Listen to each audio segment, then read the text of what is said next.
વોલવા મંદિરે આજે રાતે ચોરી થઈ. એમાં ચોદીની આશરે 3-4 કિલો ચોદીનું આભૂષણ હતો.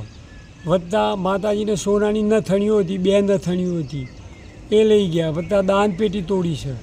દાનપેટી તોડ્યા પછી બાજુમાં રૂમ હતી. રૂમની અંદર કેમેરાનું મશીન, કેવીડી DVR મશીન હતું, એ પણ ચોરી ગયા છે. શિવજીની દાનપેટી 3 વખત પહેલાં ચોરી થઈ, એટલે મેં અહીં મંદિરમાં રાખતા હતા. એટલે શિવજીની દાનપેટી હતી, એ ડબ્બો એ પણ લઈ ગયા છે.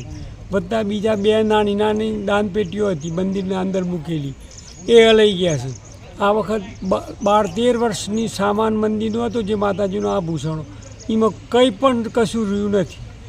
બધાની ચોરી થઈ ગઈ છે. અંદાજે કેટલા કિલો ચોદી? અંદાજે 3-4 કિલો ચોદી અને દાનપેટીઓ અને પેલું મશીન, આ બધું ચોરાઈ ગયું છે. આજે સવારે 4 વાગે ખબર પડી, સેવક આવ્યા ત્યારે કે મંદિરે આવી ચોરી થઈ છે.